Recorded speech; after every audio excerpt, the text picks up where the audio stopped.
La señal llegó una noche sin luna, apenas un pulso repetido desde un punto que los astrónomos describieron como vacío absoluto. No provenía de una estrella, ni de una galaxia remota, sino de un hueco en el mapa, un lugar donde no debía haber nada. Durante semanas, la intensidad creció. Las máquinas tradujeron la vibración en un eco grave, como un latido. Pero al reproducirlo en audio, los investigadores sintieron una presión en el pecho, como si algo invisible los hubiera reconocido. Uno a uno comenzaron a tener el mismo sueño, un paisaje gris, plano y sin horizonte, donde un ojo enorme, negro, húmedo, sin párpado, flotaba a baja altura, mirándolos sin parpadear. Pronto, la señal dejó de recibirse, pero el ojo siguió apareciendo incluso despierto. En las pantallas apagadas, en el reflejo de las ventanas, en el fondo de los pasillos oscuros. No se movía, no atacaba, solo observaba, como un cazador paciente que aún no ha decidido cuándo atacar. Las personas que lo habían visto comenzaron a retirarse de la sociedad, encerrándose en habitaciones donde las paredes estaban cubiertas de espejos rotos y pantallas arrancadas. Decían que la mirada había aprendido su nombre verdadero, ese que no figura en ningún registro humano. Y entonces, una madrugada, el cielo sobre todo el planeta se volvió completamente negro. No nubes, no eclipses, solo una negrura viva, palpitante, que latía al mismo ritmo que la antigua señal. El ojo había encontrado la tierra. Me dicen que estoy enfermo, que todo lo que cuento son delirios, pero las pastillas no borran lo que escucho cuando cae la noche. Y créeme, no hay enfermedad en el mundo que pueda inventar ese murmullo que me persigue. Este hospital fue otra cosa antes. Los viejos enfermeros lo saben, aunque nunca lo admitan en voz alta. Hace décadas, algunos internos hicieron un ritual en el pabellón sur. Nadie quiere hablar de ello, solo quedan rumores. Pacientes que se arrancaron las uñas hasta sangrar. Médicos que se esfumaron como si nunca hubieran existido.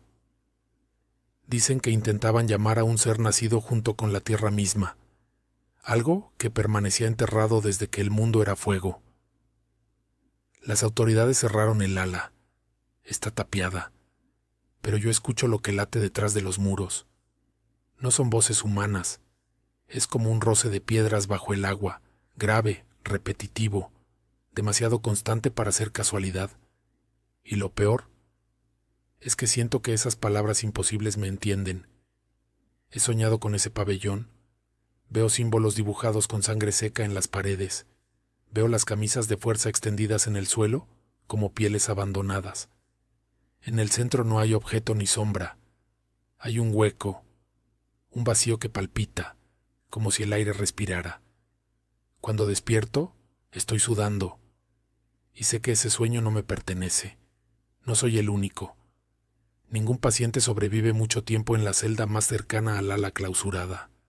3 noches, a lo sumo, y ya están gritando el mismo nombre.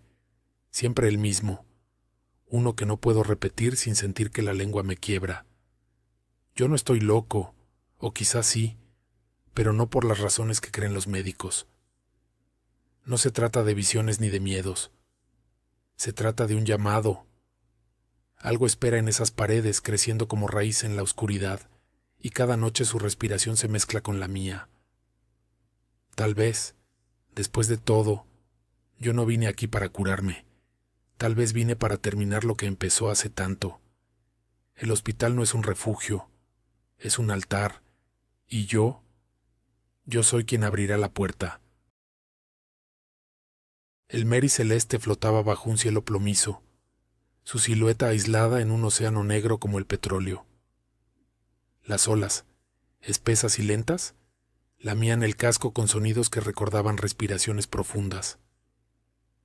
Llevábamos semanas sin avistar tierra. La bruma salina se pegaba a la piel, pero también parecía infiltrarse en la mente, nublando pensamientos con un peso invisible. El aire tenía un olor extraño, no a óxido, ni a sal, ni a pescado. Era más viejo, más fétido, como si algo muerto bajo el mar hubiese empezado a despertar. El capitán Davis, curtido en tormentas y naufragios, comenzó a murmurar. Al principio hablaba de cartas náuticas que no cuadraban, pero pronto mencionó luces bajo el agua, destellos breves, verdes y fríos que solo él veía. La tripulación, supersticiosa hasta los huesos, evitaba mirarse a los ojos. Algo no iba bien, y todos lo sabíamos. Una noche, el crujir del barco se volvió insoportable. Davis, con una lámpara en mano, dibujaba figuras imposibles sobre un mapa deshecho por la humedad. «No es un mapa», murmuró. «Es una red, una trampa para lo que viene de abajo». Su dedo marcó un punto en el océano, lejano a cualquier ruta humana. Sentí un escalofrío. El hedor creció. Un tufo a salmuera rancia y carne viva. Los marineros se rascaban como poseídos, convencidos de parásitos invisibles. El cocinero se encerró a rezar. Su voz, un susurro roto detrás de la puerta.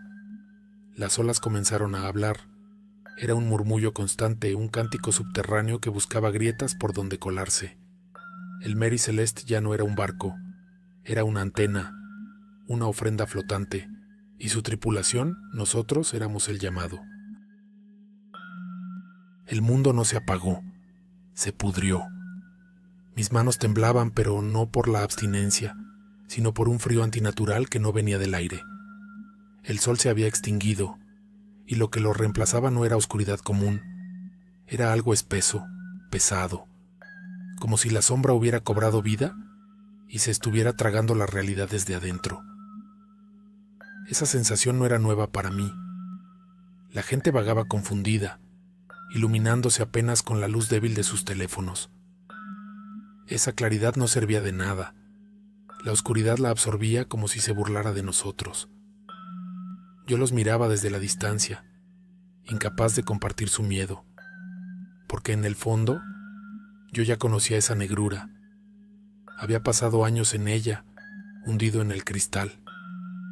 Mi mente, destrozada por tantas noches de humo y vidrio, había aprendido a vivir en sombras. Y ahora, en medio de este desastre, todo me resultaba familiar. La oscuridad no me era ajena, me hablaba, no con palabras, sino con un eco que se colaba entre mis pensamientos, prometiéndome descanso. Me ofrecía acabar con el temblor para siempre. Bastaba con dejarla entrar. Al principio pensé que eran delirios de abstinencia, pero entonces llegaron los sonidos. Un zumbido bajo, constante, que vibraba en el aire y en mis huesos. La gente decía que eran edificios desplomándose, estructuras cediendo. Querían creerlo. Yo sabía que no era eso. Ese zumbido era demasiado profundo, demasiado regular. Y luego vino el chasquido seco, repetido, rítmico, como una mandíbula invisible triturando el espacio. Aquel ruido me acompañaba a todas partes. Una noche, tambaleándome por un callejón, me encontré con mi reflejo en una ventana. Creí reconocerme, pero algo estaba mal. Mi cara ya no parecía la de un adicto. Mis pupilas estaban dilatadas no por el cristal, sino por el miedo. Y entonces lo vi.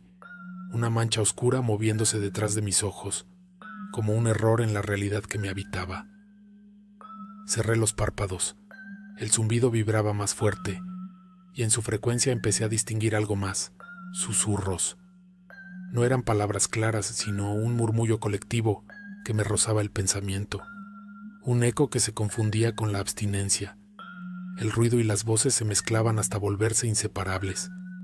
Y en ese caos me ofrecían la misma salida.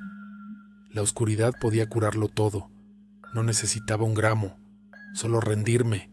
No lo hice, no todavía. Y sin embargo, cuando abrí los ojos, ya no era yo quien estaba. Era una sombra líquida, contorsionándose, riendo en silencio con mi forma. Esto fue solo una mirada al vacío. Suscríbete, porque lo peor y lo mejor aún está por llegar.